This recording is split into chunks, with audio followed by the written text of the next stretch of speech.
In the spectral shadow of Giza, beyond the gaze of the Sphinx, lies a wound in the earth. A mountain with its summit sheared away, revealing a vast geometric chasm, the Great Pit of Zayet el Aryan. For decades, it has been dismissed as the foundation of a pyramid that was never completed, a pharaoh's ambition cut short. But the evidence buried within its depths whispers of a far stranger purpose. The site itself is an enigma, locked away from the world. After a brief appearance in the 1956 film Land of the Pharaohs, the entire area was declared a restricted military zone in 1964. All excavation, all inquiry ceased. The mystery was sealed, officially and indefinitely. Only one man ever truly breached its secrets. In the early 20th century, the seasoned Italian archaeologist Alessandro Barsanti, the very man credited with discovering the tomb of Akhenaten, began a painstaking descent. His work, plagued by scarce funding and the outbreak of the First World War, spanned more than a decade, ending in 1917. Barsanti would die before he could reach the ultimate truth, leaving behind a series of astonishing discoveries.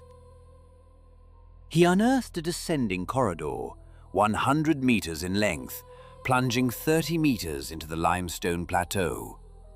The precision was breathtaking. The French Egyptologist Alexandre Moret, who visited the site, was stunned by the quality, remarking that the walls were so perfectly profiled they seemed to have been sliced from the living rock with a taut string, as if it were a block of butter. As Barsanti cleared the passage, he first encountered a chaotic jumble of limestone blocks, seemingly thrown in to conceal what lay beneath. Underneath this debris was a floor, paved with colossal blocks of limestone and granite, arranged in 4 distinct layers to a total height of 4.5 meters. The largest of these stones weighs a staggering 43 tons. The longest measures 4 meters. All the granite blocks had been polished to a flawless, reflective sheen. Why construct such an impossibly dense and perfect floor at the bottom of a giant pit?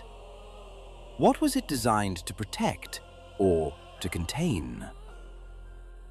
At the very bottom, beneath the final layer of stone, Barsanti made his most profound discovery. There lay a single, unique block and 1 meter deep. It was sealed with an immense granite lid, fitted with 4 heavy lugs and hermetically shut, ware of an impossible construction.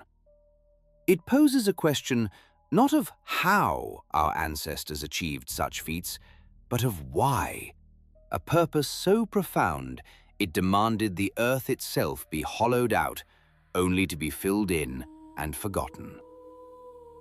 Deep beneath the sands, a single block of stone seemed to defy its surroundings. It was sealed with an almost obsessive precision, a hermetic lock against the millennia.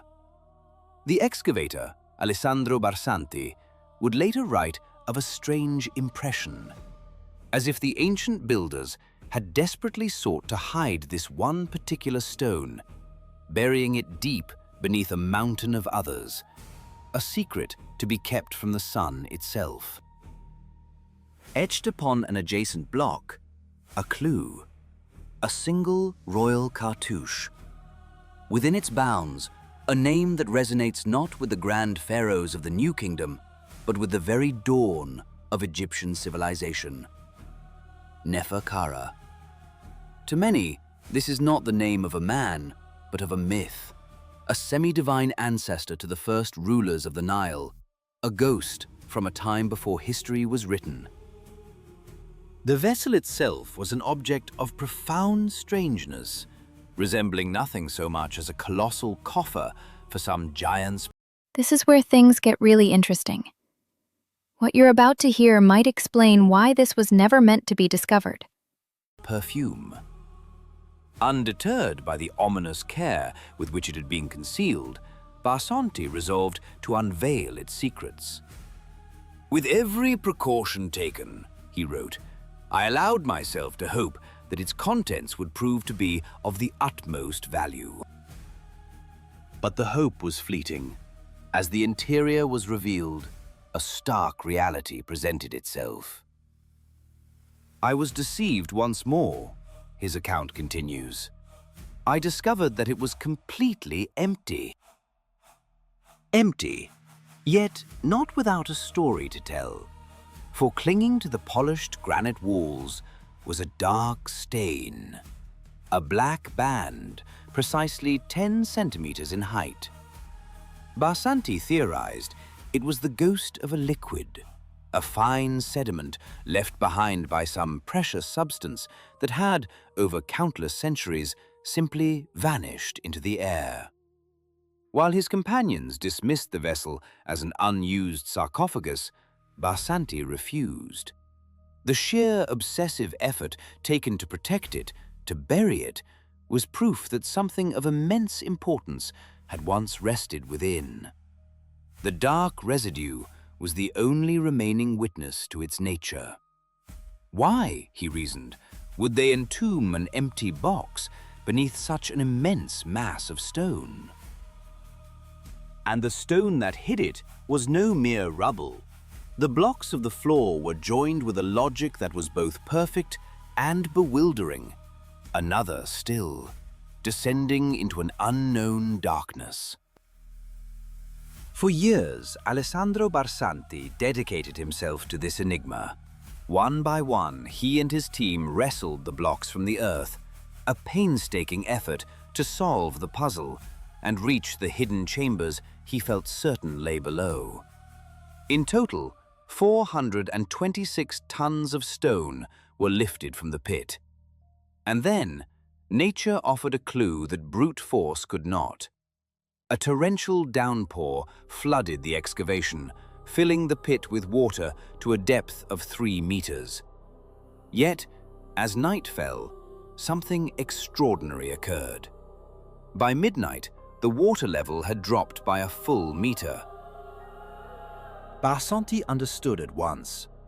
The water had found a path he could not, draining away into vast subterranean tunnels, great cavities with the capacity to swallow 385 cubic meters of water. To reach these hidden voids became the singular obsession of his final years, a goal he would tragically never achieve. The mystery remained just beyond his grasp. Today, a common misconception clouds the site. Many who visit see the retaining walls around the pit and believe they are standing at the base of a lost pyramid. The truth is more prosaic, yet more telling of the excavator's struggle. Barsanti himself built those walls, a desperate measure to hold back the ever-encroaching desert sand. This place, so rarely spoken of, has already told us so much. The immaculate precision of the stonework, the sheer scale of the construction, it was not done without purpose. A new understanding begins to emerge. Perhaps this was no tomb, but a colossal reservoir, a masterwork of ancient hydrology. The faint red lines still visible on the walls could be the markers of its water level. Barsanti himself described the Great Basin block as a cork, a plug sealing the system. This raises a staggering possibility that the structure was built in different epochs. The upper layers a later addition, but the lower blocks, This is where things get really interesting. What you're about to hear might explain why this was never meant to be discovered. ones bearing the name Neferkara, hint at a time more than 6,000 years in the past. They suggest a foundation laid not by the pharaohs we know, but by their distant, almost mythical predecessors. We search for tombs of gold and chambers of kings, yet here, buried beneath the sand, may lie something far more fundamental: the masterful engineering of a lost civilization, a testament to their command over the most vital element of all. The desert preserves many secrets, but the greatest are not what was buried, but what was built and why. In the sun-scorched landscapes of southern India, amidst a pantheon of sacred architecture, stand monuments that whisper of an impossible past. Here, we do not find simple structures of faith, but enigmas carved in stone, challenging the very foundations of our understanding of ancient history. Our focus falls upon two sibling temples, born of the same mysterious genius, the Amruteshwara and the Hoysaleswara. They ask a silent, profound question. The answer is not found in scripture, but in the stone itself. At the Amruteshwara temple, the eye is drawn to the pillars. They are not the rough-hewn, hand-carved columns one might expect. Instead, they are objects of bewildering precision. To anyone familiar with the principles of modern machining, the conclusion is immediate and inescapable. These pillars were turned on a lathe. One recalls the simple act of shaping a piece of wood in a school workshop, the spinning block yielding to the steady pressure of a chisel. But this is not a small wooden candlestick. These are 10-ton monoliths of solid basalt, one of the hardest stones on Earth.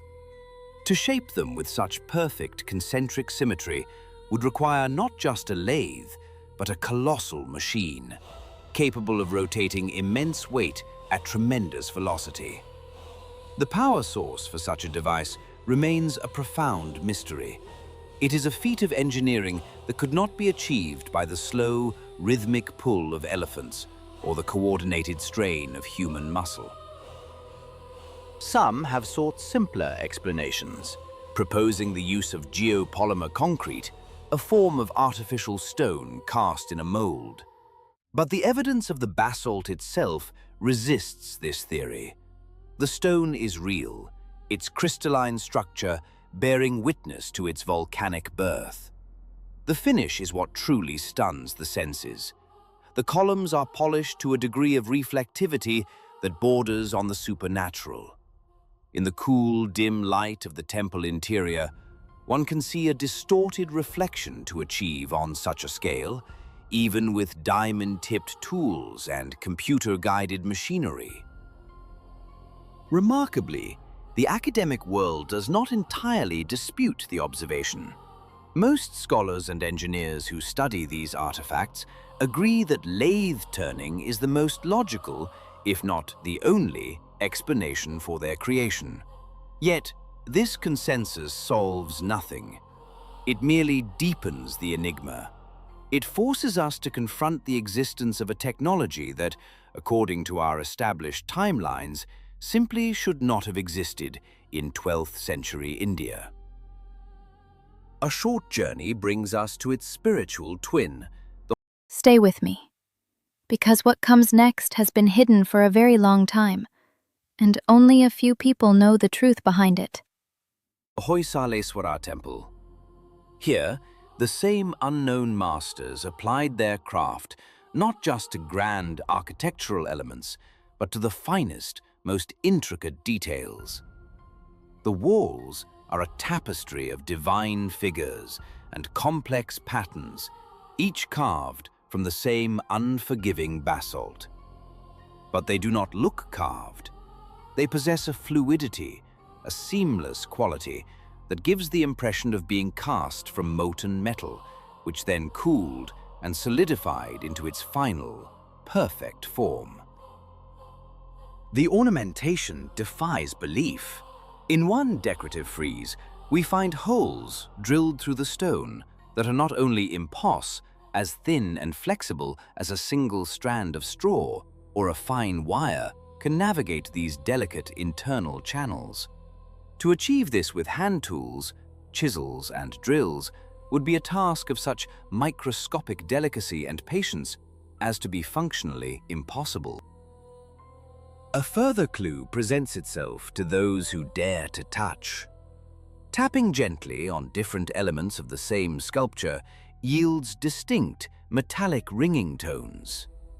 This suggests that the basalt itself is not uniform.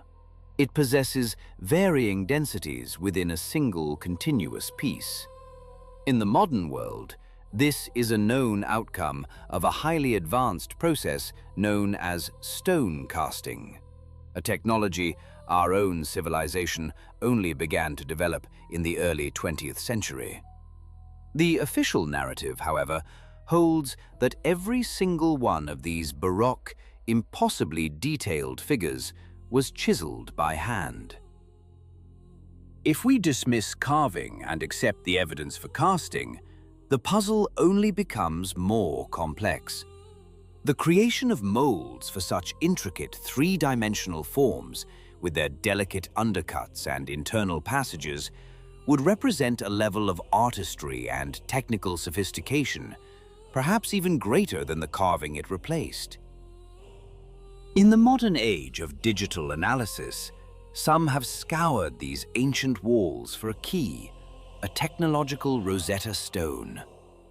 One popular video on the internet claims to have found just that, a bas-relief depicting what its author identifies as a planetary gear system. Yet, this desperate search for a familiar blueprint quickly unravels. A simple comparison to the mechanics of an actual planetary gear shows the theory to be an illusion, a projection of our own world onto the past. A true planetary gear requires a minimum of 3 pinion gears, and crucially, their teeth must face inward to engage with a central sun gear. The carving at Hoysala shows neither. The analogy is flawed, a hopeful misinterpretation. The truth, it seems, is far more elusive. The temples of southern India stand as a testament not to a technology we can recognize, but to one we have perhaps lost entirely. They are the physical proof of a chapter in human history that has been torn from the book. The stone speaks of a mastery that transcends our neat categories of ancient and modern.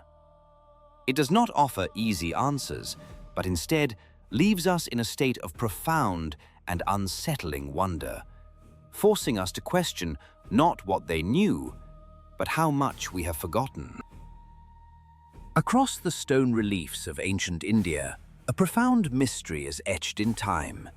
Here, 4-armed deities, figures of divine stature, are often depicted holding not scepters of power or symbols of faith, but objects of baffling complexity. In the hands of one celestial being, we see what appears to be an intricate mechanism, its purpose lost to the ages. In the grasp of another, a device uncannily resembles a modern milling cutter, its serrated edges suggesting a function far beyond the primitive tools we associate with the era. These enigmatic instruments often share a form with another recurring motif, the pine cone. This symbol appears in temples across the subcontinent, held aloft as an object of great significance. Yet, this detail presents a curious paradox. The pine tree, the very source of this symbol, is a rarity in the Indian landscape. It is a subtle but persistent clue, hinting that these carvings may not be mere decoration, but a record. They are the potential evidence of a civilization whose technological understanding may have outpaced our own by centuries, a culture whose true nature remains shrouded. But these whispers in stone find a deafening echo halfway across the world, in a place where theory gives way to undeniable physical reality. 15 kilometers from Nanjing, the ancient heart of China, lies the Yangshan Quarry. Here, humanity's ambition was carved into the earth on a scale that defies belief. 3 colossal, nearly completed megaliths lie dormant, as if their creators simply vanished in the middle of a workday. The smallest of the trio, the head, weighs an inconceivable 6,000 tons.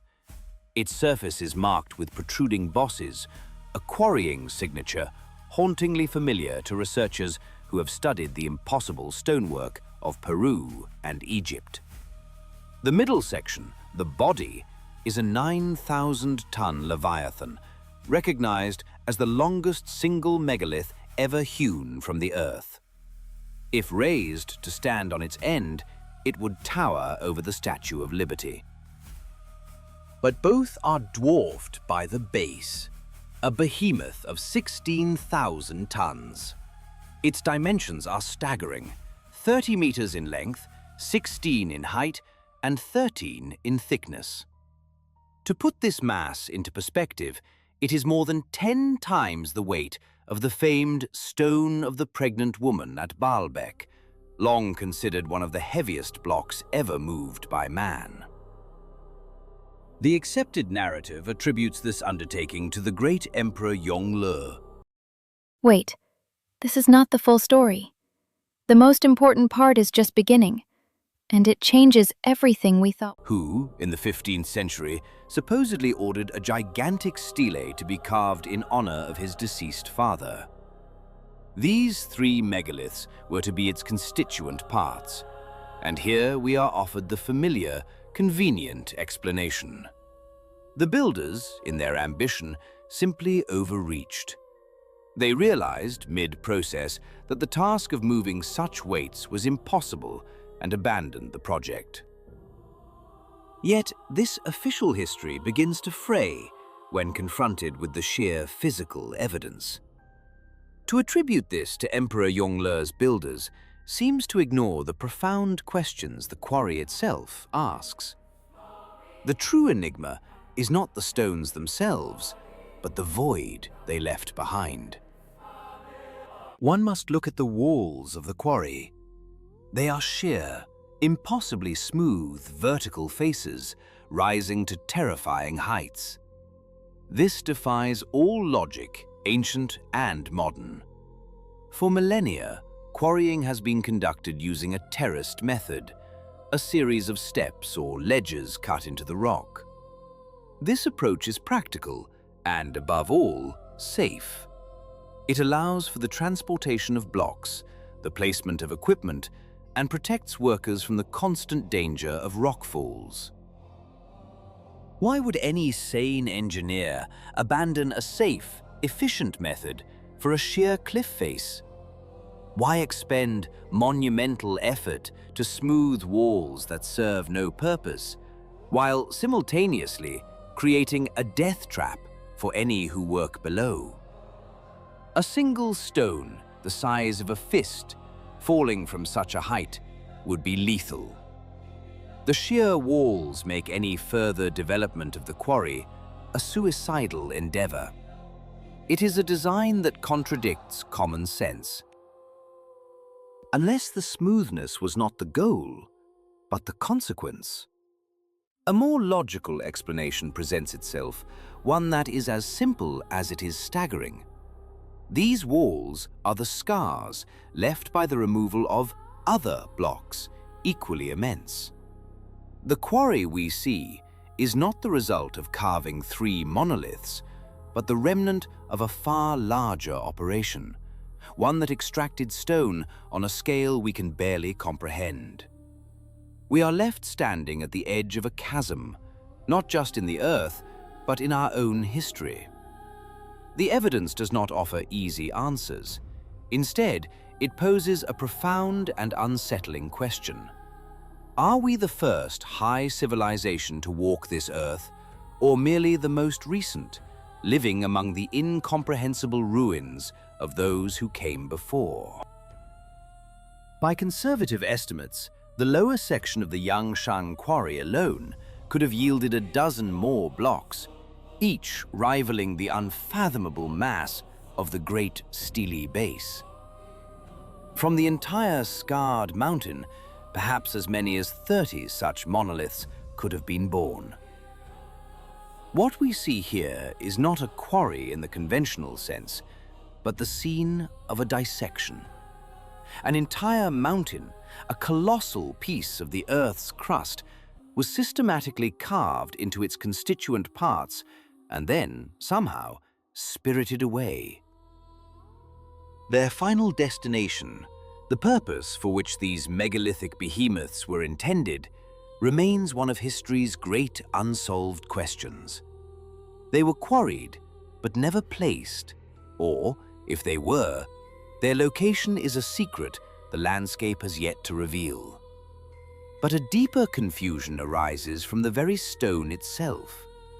Etched into the quarry walls are the unmistakable scars of manual labor, the rhythmic, scalloped marks of a common hand pick. Herein lies the central paradox. On one hand, the humble signature of human effort, a tool familiar to any stonemason across millennia. On the other, a scale of ambition and execution that seems almost otherworldly. The sheer size of these blocks presents a logistical problem that defies conventional human strength. We are faced with a dilemma: the evidence of a simple tool and the reality of a cyclopean task. Conventional explanations, which speak of brute force, of legions of workers with elephants and timber rollers, simply crumble under the sheer physics of the problem. Such masses cannot be moved this way. Two starkly different possibilities emerge from this contradiction. The first suggests a synthesis of two worlds: the use of combined human labor working in concert with highly advanced technological mechanisms. A vision of men with picks and chisels, not as the primary movers, but as the finishing hands, guided by a power we cannot yet comprehend. The second possibility is far more unsettling. It posits that the marks of manual labor are not ancient at all, but were left relatively recently. A deliberate act of historical curation, perhaps, designed to make the site conform to a known narrative. If you think you've seen everything, wait, what comes next will turn everything upside down. To make the impossible seem merely difficult. The goal would be to embed the quarry into an accepted version of history, thereby muting the more profound questions it provides. Would have been a trivial undertaking. We have a clear precedent for such modern alterations in the curious case of the Longyu Caves, where contemporary frescoes now adorn ancient walls. One would not be surprised if the pickaxe marks at Yangshan were scarcely a decade old. A peculiar detail on the monoliths themselves offers another clue. Why were the upper surfaces of these blocks so meticulously leveled? One hypothesis is chillingly pragmatic. It suggests that once a block was fully severed from the bedrock on all sides, it was designed to settle not onto the ground, but upon a series of pre-carved rectangular supports. This maneuver— Most people stop watching right here, but if you continue, you'll discover something almost no one knows. Would leave a crucial void beneath the immense weight of the stone, a space engineered for a purpose, a void perfectly sized to receive cables, slings, or some other form of rigging, allowing the monolith to be lifted and transported without the insurmountable challenge of raising it from the earth. It is a design that speaks of transport by a force that did not need to touch the ground, a design for some manner of aerial vehicle. The enigma of Yangshan does not stand alone. Across the continent, in the jungles of Cambodia, another monument whispers a similar story of impossible achievement. The city of Angkor. Often called the eighth wonder of the world, it remains the most gigantic single religious complex on planet Earth.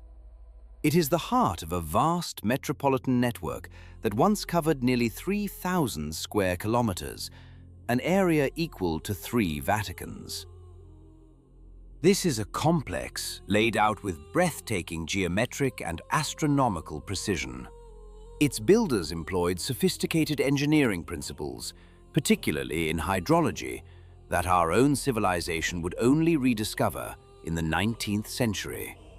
The system of drainage canals and massive reservoirs, or barais, that surround the city is a masterpiece of water management on a continental scale.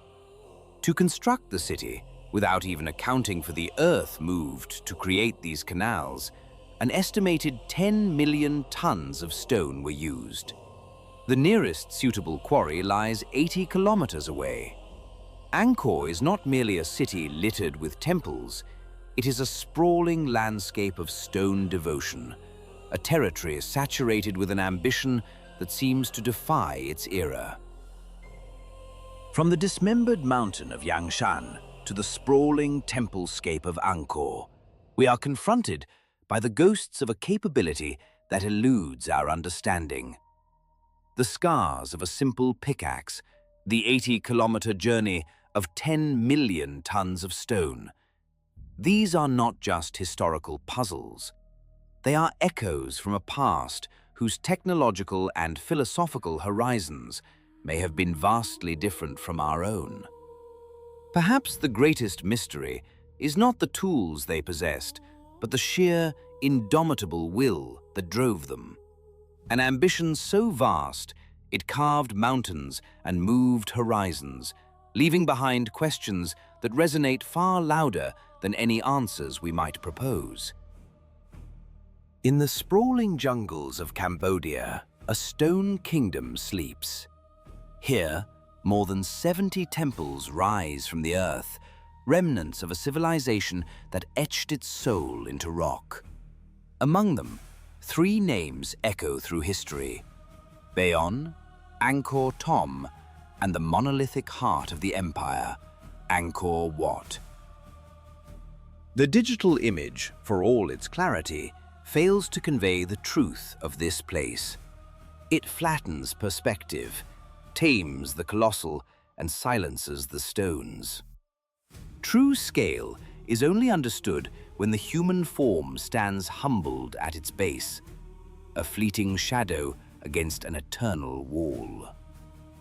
The central tower of Angkor Wat ascends 65 meters into the sky, the equivalent of a modern 20-story building, yet crafted from sandstone a millennium ago. This is not mere architecture, it is a celestial clock. On the day of the vernal equinox, a pilgrim standing at the western entrance will witness the sun rise in perfect, deliberate alignment with the spire's peak. It is a spectacle of cosmic precision, an alignment that continues to draw crowds who seek to witness this ancient, silent communion between earth and star. Nearby, the Bayon Temple presents a different kind of mystery. Known as the Temple of 1,000 Faces, its 54 Gothic towers are carved with gargantuan, serene visages, 4 to each tower. 216 stone faces gaze out in every direction, their enigmatic smiles watching over the jungle. Scholars suggest they depict a bodhisattva, a being of compassion, but their silent, all-seeing presence feels more ancient, more elemental than any single doctrine. The entire complex is a canvas for the impossible. The walls are saturated with bas-reliefs of staggering complexity, carved with a proficiency that defies belief. It is as if for the Khmer artisans, sculpting intricate battle scenes and divine mythologies into solid rock was a task as mundane as a modern laborer papering a wall. One must pause and absorb the sheer mastery. A single gallery wall stretches for 350 meters, its entire 3-meter height a continuous, flowing narrative carved in stone. And within these narratives, anomalies hide in plain sight. Here, a depiction of a gomphothir, a creature resembling an elephant but with 4 tusks, An animal science tells us vanished from the earth millions of years before these temples were conceived. Elsewhere, a carving of the sun Welcome to my channel. If you're fascinated by hidden truths, lost civilizations, god Surya is flanked by 9 figures, representing the 9 planets of our solar system. This would be remarkable on its own, but 2 of these celestial bodies, Neptune and Pluto, would remain unknown to our own civilization until the years 1846 and 1930, respectively. How did they know? Beyond the reliefs, the technological questions deepen. Strange latticed stone panels, resembling window blinds, are found throughout the ruins. Their uniform cylindrical bars suggest they were not chipped away by hand, but turned on a massive lathe, a tool of industrial precision.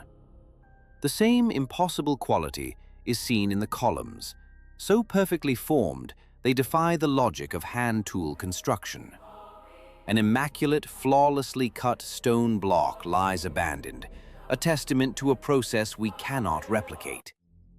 And then there are the objects known as lingams, hundreds of them, whose precise geometry and placement suggest not a ritualistic, but a technical function. The evidence accumulates, suggesting a purpose far beyond simple worship, a function that was perhaps technological, a purpose lost to the relentless march of time. This pattern of inexplicable engineering is not confined to Cambodia. Thousands of kilometers away, on the island of Sri Lanka, the fortress of Sigiriya erupts from the plains, a 170-meter column of hardened granite. Officially, it is the 4th century citadel of a parricidal king. But a closer look reveals a story written by 2 different hands, from 2 different epochs separated by millennia. The lower levels show conventional brickwork. The summit, however, is another world. The very rock itself appears to have been manipulated by an unknown force. The granite bears scars not of chisels, but of immense heat and pressure, with sections that appear melted and reformed. At its base, 2 monumental 3-meter-high paws, carved from the bedrock, are all that remain of a colossal lion that once formed the gateway. And near the summit, a structure resembling a half-destroyed pyramid hints at an even older design. Here, the official narrative begins to fray. We see a monolithic boulder whose entire top has been sliced off with breathtaking precision. Upon this newly flat surface, a perfect parallelogram, 6 meters by 6 meters, has been carved out, and within it, a shape resembling a throne or divan, seemingly molded from the living rock itself. This is not carving, it is geological sculpture on a scale that whispers of lost technologies, of a power to work stone as if it were clay. From the faces of Bayon to the vitrified peak of Sigiriya, the stones do not give up their secrets easily. They stand as monuments to a past far more complex than our histories admit, a silent challenge to our understanding of who we were and what we were capable of. Each perfect angle, each celestial alignment, each impossible artifact is a question mark written in granite, waiting for a generation willing to read the language of the forgotten. In the heart of Sri Lanka, a monolith of stone and myth pierces the jungle canopy. This is Sigiriya. It is a place where nature's raw power and humanity's ambition are fused into a single, breathtaking statement. Here, structures are not merely built upon the rock, they are born from it, a seamless extension of the mountain itself. We find platforms that could have once served as foundations for artillery, or perhaps cradles for complex, long-lost technical devices. The evidence of a layered, forgotten history is everywhere. In one striking image, an ancient object of inscrutable purpose is seen entombed within a more recent, yet still ancient wall of immense brickwork. One civilization building upon the incomprehensible ruins of another. The scale of the engineering is staggering. Vast cisterns and pools, carved directly from the living granite, shimmer under the tropical sun. The largest of these measures an immense 27 by 20 meters, with a depth of 2 meters. From this single basin, its creators excavated and removed more than 3,000 tons of solid granite, using methods that remain a profound mystery. At the very summit, a final colossal riddle awaits. A granite boulder, weighing an estimated 2,000 tons, is perched precariously, balanced upon a series of smaller stone supports. It is clearly a piece of the original mountain, perhaps cleaved away in some distant cataclysm. Official guides propose a simple, martial explanation. It was a defensive weapon, poised to be sent crashing down upon an invading army. A plausible theory, yet it gracefully sidesteps the fundamental question: by what means, and with what incredible force, did they lift and position this gargantuan block at such a perilous height? This feat of engineering at the peak is staggering, yet the true enigma of Sigiriya lies halfway to the heavens. Hewn from the same unforgiving granite are two colossal, exquisitely detailed paws. These are the fabled Lion's Gate. Oral tradition speaks of a time when a full lion's head loomed above, the path to the Sky Palace leading directly through its gaping maw. That head, the stories claim, simply fell away into the mists of time. Its location... Most people stop watching right here, but if you continue, you'll discover something almost no one knows. Unknown, its existence unproven. But a closer examination of these magnificent sculptures reveals a startling biological inconsistency. Let us compare these paws to the paws of a lion.